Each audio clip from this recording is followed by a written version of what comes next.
ថ្ងៃនេះសូមមើលឆាសណ្តែកប្រុសជាមួយតៅហ៊ូនិងឈាមសាច់ជ្រូកលឹកកាត់ឆាយម្ដងចាបងអូនអើយនិយាយពីថាខានហូបយូរហើយមកហូបមួយហ្នឹងអញ្ចឹងហើយក៏ឃើញពូលូបន្លែហ្នឹងមកគាត់មានឈុតឆាសណ្តែកប្រុសហ្នឹងមួយសេតនិយាយថាទិញតែម្ដងចាបងអូនអើយហើយគ្រឿងឈុតឆាសណ្តែកប្រុសរបស់នាងខ្ញុំហ្នឹងអត់មានអីច្រើនទេបងអូនអើយមានដូចជាសាច់ជ្រូកចិញ្ច្រាំតៅហ៊ូឈាមសណ្តែកប្រុសហើយនឹងលឹកកាត់ឆាយខ្ទឹមសនឹងឯងចាអូបងអូនភ្លេចមានលឹកខ្ទឹមមួយមុខផងដែរចាតែនាងខ្ញុំដាក់ជាមួយលឹកកាត់ឆាយឯងដល់ពេលអញ្ចឹងទៅពណ៌យ៉ាងស្តៀងគ្នាមើលមិនសូវដឹងទេឥឡូវកុំឲ្យខាត់ពេលយកបងអូនតាទៅឆាសណ្តែកប្រុសជាមួយតៅហ៊ូហើយនឹងលឹកកាត់ឆាយជាមួយនាងខ្ញុំទាំងអស់គ្នាពីដំបូងនាងខ្ញុំដាក់ខ្ទឹមសបតៅឲ្យឡើងក្រហមពីសពរដងសិនចាបន្ទាប់ពីឡើងក្រហមហើយក៏នាងខ្ញុំចាប់ផ្ដើមដាក់សាច់ជ្រូកចិញ្ច្រាំ3ជាន់ហ្នឹងចូលតែម្ដងហើយសាច់ជ្រូកនេះដែរបងអូនអើយនាងខ្ញុំដាក់សាច់ជ្រូក3ជាន់ចិញ្ច្រាំវាឲ្យម៉ត់ចូលគ្នាអញ្ចឹងទៅមកនាងខ្ញុំយកមកឆាចាបើហាន់ដុំមកមើលទៅឃើញសាច់ច្រើនហើយលក្ខណៈថាតលាន់អញ្ចឹងបងអូនបើនាងខ្ញុំច្រាំចេះទៅពេលហូបទៅអត់សូវតលាន់សាច់ទេបងអូនដោយសារតែយើងចិញ្ច្រាំសាច់យ៉ាងទូចហ៎អញ្ចឹងហូបពេញមាត់អញ្ចឹងបងអូនឥឡូវបន្ទាប់ពីនាងខ្ញុំកូរសាច់ឡើងរៀងឆ្អិនបន្តិចហើយក៏នាងខ្ញុំចាប់ផ្ដើមដាក់គ្រឿងចូលចាបងអូនអើយគ្រឿងរបស់នាងខ្ញុំហ្នឹងដូចសពរដូវនឹងឯងចាប៊ីចេងស្ករសរ៉ូឌីទឹកត្រី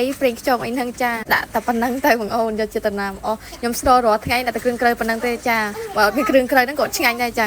ចេះនិយាយចឹងកើតស្រូដាក់គ្រឿងមិនឆ្ងាញ់មែនអត់បងអូននិយាយលេងទេបងអូនអើយតាមមកមើលមកហូបនាងខ្ញុំវិញបងអូនដល់ណាដល់ណៃទៅនេះឥឡូវដល់វគ្គដាក់ម្រេចអីចាបងអូនបន្ទាប់ពីដាក់គ្រឿងក្រៅស្ករប៊ីចេងអីហើយអស់ហ្នឹងណានាងខ្ញុំដាក់ម្រេចដើម្បីឲ្យយកក្លិនឈ្ងុយហើយកាត់ជាតិឆ្អាបសាច់ជ្រូកទៀតចាហើយឆាតែបន្តហ្នឹងដែរបងអូនអើយត្រូវតែមានម្រេចហ្នឹងហើយបើអត់មានហ្នឹងក៏មិនកើតដែរបងអូនហើយដោយសារតែវាខ្វះក្លិនឈ្ងុយម្រេចអីអញ្ចឹងបងអូនអញ្ចឹងឆាត្រូវតែមានម្រេចហ្នឹងឯងបន្ទាប់ពីនាងខ្ញុំដាក់ម្រេចហើយអស់ហើយក៏នាងខ្ញុំដាក់ឈាមហើយនឹងតៅហ៊ូចូលតែម្ដងចាហើយតៅហ៊ូនឹងដែរបងអូនមុននឹងយកមកឆាហ្នឹងនាងខ្ញុំយកទៅបំពងជាមួយខ្លាញ់ឲ្យក្រៀមម្សៅហើយចាដោយសារតែ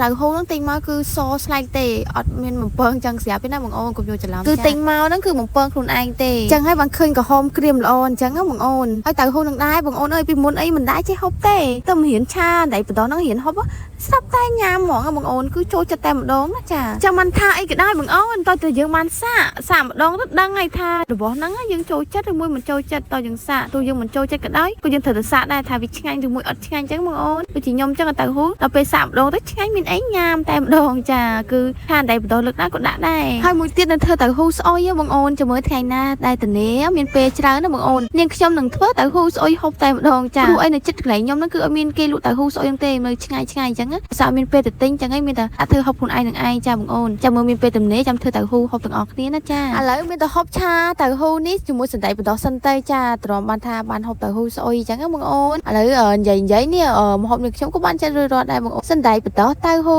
និងឈាមនិងសាច់ជ្រូក3ជាន់ក៏បានឆ្អិនរួចរាល់ផងដែរបងអូនអើយនិយាយពីថាឆ្អិនហើយឡើងឈ្ងុយពេញផ្ទះគួរឲ្យចង់ហូបតែម្ដងពណ៌សបោគេបងអូនហើយវីដេអូនេះខ្ញុំក៏មានប៉ុណ្្នឹងដែរបងអូនចាប់ជួបនៅវីដេអូក្រោយទៀតចាបាយបាយអូជប់ភ្លេចហៅបងអូនហូបបាយមកបងអូនហូបបាយជាមួយនឹងខ្ញុំទាំងអស់គ្នា